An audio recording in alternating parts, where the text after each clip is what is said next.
Yang kedua, ritual ibadah. Sama juga prinsipnya dengan akidah. Jadi sholat kita ya diterima as it is. Ya. Ketika Nabi mengatakan sallu kama ra'aitumuni usalli, salatlah sebagaimana engkau melihatku salat. Ya. Itu artinya apa? Ya udah teladani salatnya Nabi dengan caranya.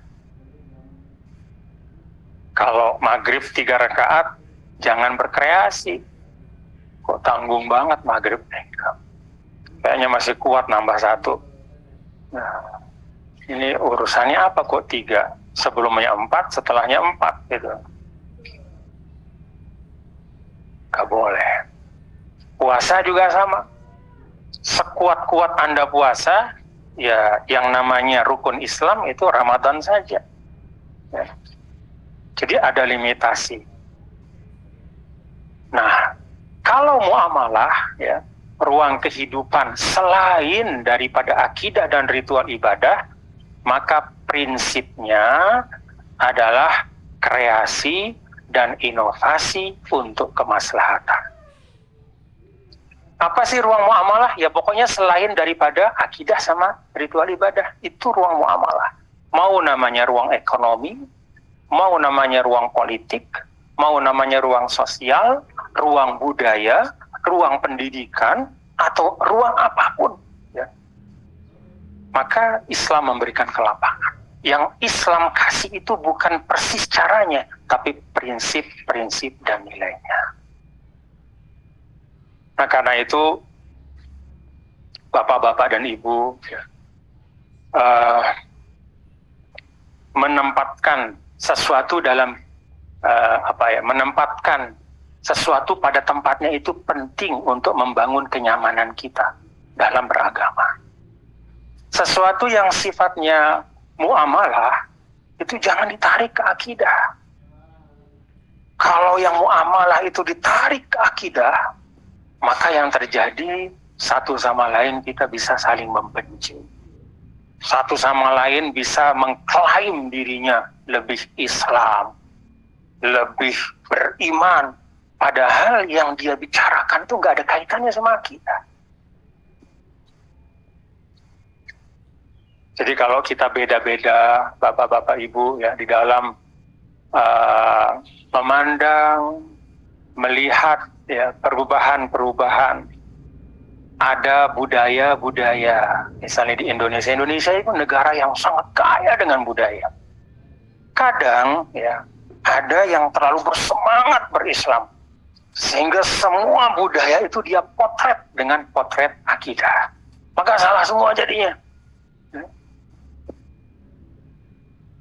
Semua ditarik ke akidah, padahal akidah itu limitatif, sangat terbatas. Selain itu muamalah, dan dalam muamalah itu prinsip, nilai, ya, bukan sebutan, ya, bukan jargonnya, bukan namanya, tapi nilai esensi yang terdapat di belakangnya. Dulu Bapak-bapak dan Ibu, ada yang pernah nanya sama saya, Tuan Guru, hukum saya menyekolahkan anak saya di ITB itu apa? Kok nanya hukum menyekolahkan di ITB? Iya, kan logonya Ganesha.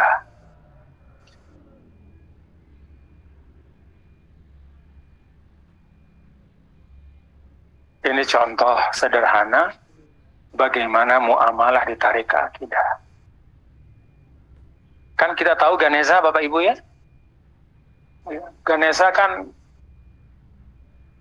ya dari ya jadi khazanah Hindu awalnya.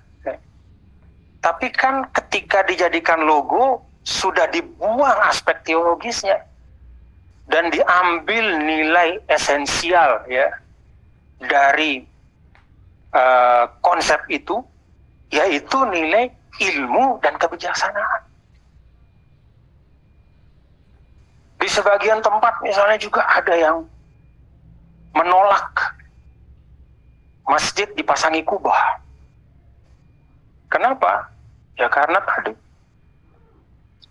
kubah itu dianggap sebagai esensi ritual. Padahal itu bagian dari arsitektur yang merupakan bagian dari muamalah. Alasannya apa? Kan Tuan Guru, kubah itu awalnya diambil oleh Sayyidina Umar tuh, oleh Khalifah Abdul Malik bin Marwan. Jadi kubah pertama dalam Islam itu kan the Dome of the Rock gitu ya. Yang Qubbatus Sahra, yang Masjidil Aqsa itu. Ya, jadi kubah emas. Jadi masjid dibangun di atas batu tempat dulu Nabi bermi'raj ke langit itu. Ya, untuk memuliakan tempat itu dibuat masjid oleh Khalifah Abdul Malik bin Marwan. Di atasnya dipasang kubah. Itulah kubah pertama dalam Islam. Dari mana diambil oleh Abdul Malik bin Marwan? Dia ambil dari tradisi Kristen Ortodok di Bizantium, ya, Konstantinopel, yang sekarang namanya Istanbul. Dari mana orang Kristen Ortodok mengambil itu? Dia ambil dari kuil Pantheon yang ada di Roma. Kita kalau ke Roma itu pasti ke Pantheon kan? Kita pergi mengunjungi Pantheon, itu kuil penyembah berhala dulu. Ya, jadi dia dibuat kuil itu untuk menyembah dewa-dewa yang dibentuk dengan besar, dibuat kubah di atasnya. Itu kubah Pantheon. Jadi karena arsitektur itu dianggap bisa, ya, konsep kubah itu memungkinkan untuk membuat ruang yang luas gitu ya. Ruang yang luas yang memungkinkan orang banyak bisa ke situ ya. Dengan hitung-hitungan arsitektur, kubah itu bagus, lalu diadopsilah oleh Kristen Ortodok. Ketika Islam berinteraksi, ya, kemudian berjumpa, melihat, lalu diadopsi oleh khalifah. Dan di seluruh dunia Islam hampir semua sekarang masjid itu berkubah. Kalau dikembalikan, ditarik ke akidah, boleh nggak masjid berkubah? Bapak-bapak, boleh nggak? Kalau mau diakidahkan nih, boleh nggak? Loh, kan itu rumah ibadahnya penyembah berhala dulu. Kubah itu Pantheon di Roma. Kalau ditarik ke akidah, bisa mengatakan nggak boleh. Kalau ini bicara akidah, tapi itu bukan akidah, itu arsitektur. Itu bagian dari membangun bangunan yang baik, yang kuat, yang dianggap bagus, dan punya kegagahan juga. Ya, ada kewibawaannya, dan cocok untuk rumah ibadah. Jadi itu bagian dari muamalah. Ini contoh bapak-bapak dan ibu bahwa kalau kita salah menempatkan, ya, memaknakan hal-hal yang ada dalam kehidupan, itu bisa jadi kita salah di dalam beragama. Maka kalau kita memaknakan ayat Allah tadi, ummatan wasata, itu artinya apa? Proporsionallah dalam beragama.